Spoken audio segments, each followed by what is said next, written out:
आज Doubtnut app download करें। Doubtnut पर अपने सभी गणित, रसायन विज्ञान, भौतिक विज्ञान और जीव विज्ञान के डाउट्स का करो सफाया। बस प्रश्न की फोटो खींचो, एक ही प्रश्न को क्रॉप करो और तुरंत वीडियो सोल्यूशन पाओ। अभी डाउनलोड करें। हेलो एवरीवन, यहाँ पर हमें क्वेश्चन दिया गया है रेडियो एक्टिव प्रदूषण को परिभाषित कीजिए, इसकी रोकथाम के उपायों को लिखिए। तो रेडियो एक्टिव प्रदूषण या जिसको हम क्या कहते हैं रेडियोधर्मी प्रदूषण, रेडियोधर्मी पदार्थों की क्रियाशीलता के कारण मुक्त होने वाले अल्फा, बीटा तथा गामा विकिरण द्वारा होने वाले प्रदूषण को रेडियोधर्मी प्रदूषण कहते हैं। क्या होता है रेडियोधर्मी पदार्थों की क्रियाशीलता के कारण? तो क्या होते हैं रेडियोधर्मी पदार्थ होते हैं, तो इन पदार्थों की क्रियाशीलता के कारण क्या होता है, इन पदार्थों की क्रियाशीलता के कारण क्या होता है, मुक्त होने वाले अल्फा, बीटा और गामा विकिरण द्वारा होने वाले प्रदूषण को रेडियोधर्मी प्रदूषण कहते हैं। तो इनमें क्या होती है, अल्फा, बीटा और गामा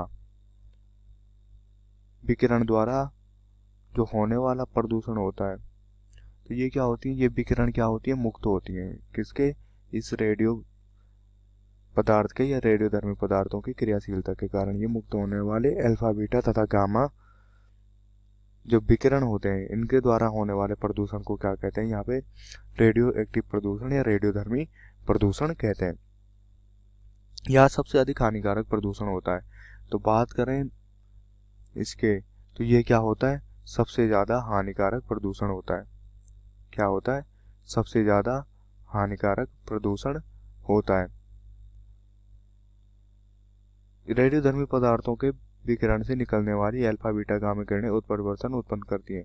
तो जो रेडियोधर्मी पदार्थों के विकिरण से निकलने वाली जो अल्फा, बीटा और गामा विकिरणें होती हैं, क्या होती है, जो रेडियोधर्मी पदार्थों से विकिरण से निकलने वाली जो अल्फा, बीटा और गामा किरणें होती हैं, ये क्या करती हैं, ये उत्परिवर्तन पैदा करती हैं। क्या करती हैं?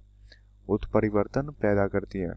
और ये उत्परिवर्तन क्या करता है, उत्परिवर्तन द्वारा मानव जीन में विकार उत्पन्न हो जाते हैं। तो इस उत्परिवर्तन के द्वारा क्या होता है, जो मानव जीन होती है, क्या होती है, मानव जीन, मानव की जीन में क्या हो जाता है, विकार उत्पन्न हो जाता है। क्या हो जाता है? विकार उत्पन्न हो जाता है। और यहाँ से इस उत्परिवर्तन से मानव जीन ही नहीं बल्कि जो समस्त जीवधारी होते हैं, क्या होते हैं, समस्त जीवधारी, समस्त जीवधारियों पर क्या पड़ता है, इसका दुष्प्रभाव पड़ता है। क्या पड़ता है? इसका जो प्रभाव पड़ता है, ये दुष्प्रभाव पड़ता है।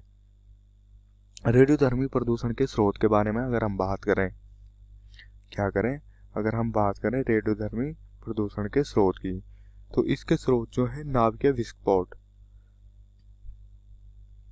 क्या है, जैसे नाभिकीय विस्फोट।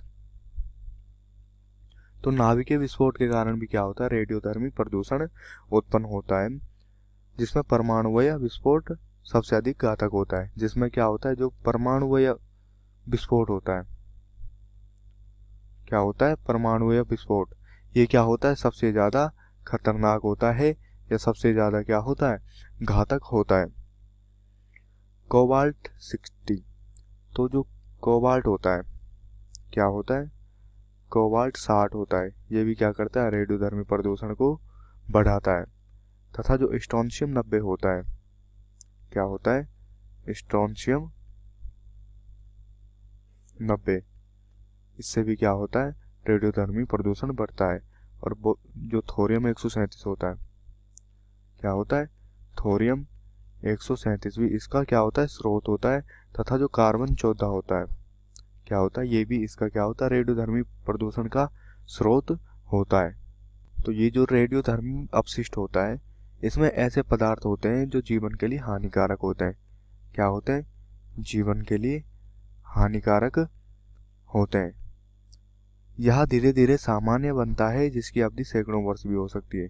तो ये जो इसका अपशिष्ट रहता है बाकी रेडियोधर्मी प्रदूषण का या रेडियोधर्मी का जो अपशिष्ट रहता है, ये क्या होता है, धीरे धीरे असामान्य बनता रहता है या सामान्य बनता रहता है, जिसकी अवधि सैकड़ों वर्ष क्या रहती है, भी हो सकती है।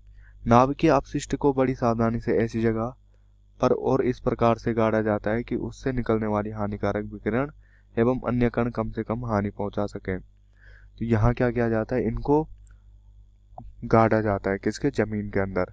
तो इनको एक नियमित दूरी पर जमीन के मतलब एक नियमित गहराई में गाड़ा जाता है, ताकि क्या हो, इनका जो दुष्प्रभाव हो वो कम हो।